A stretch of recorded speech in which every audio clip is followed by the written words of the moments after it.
శ్రీ సత్యసాయి జిల్లా మడకసిరపట్నంలోని వైఎస్ఆర్ సర్కిల్లో గురువారం వైసీపీ ఆవిర్భావ దినోత్సవం నిర్వహించారు.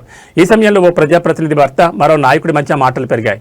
ఈ క్రమంలో ఘర్షణ పడి ఒకరినొకరు తోపులాట్ చేసుకున్నారు. పార్టీ ఆవిర్భావం రోజే నాయకులు ఘర్షణకు దిగడంతో విమర్శలు వెలువెత్తాయి. ఈ ఘటన వైసీపీలో సమన్వయం లేదన్న ప్రచారానికి మరింత బలం చేకూరింది. ఇటీవల వైసీపీ అధినేత జగన్ వద్ద నియోజకవర్గ సమన్వయకర్త ఏరలక్కపై ఫిర్యాదు చేశారని, ఆ విషయమే వాగ్వాదం దారితీసినట్లు పలువురు చర్చించుకోవడం కనిపించింది. ప్రజలు చూస్తుండగానే ఇలాంటి ఘటనలు చోటు చేసుకోవడం విమర్శలకు దారితీసింది.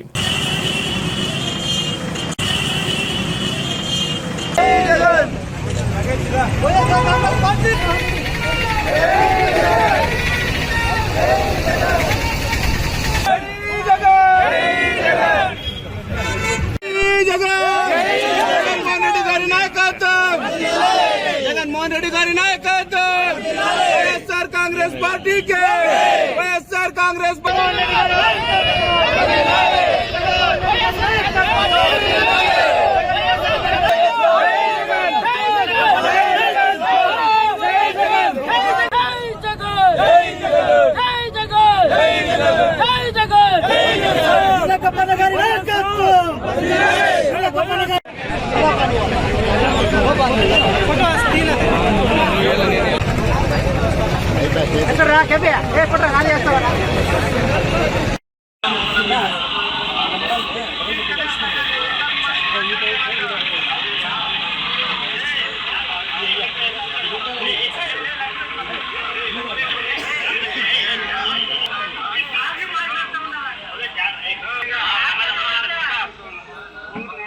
Thank you.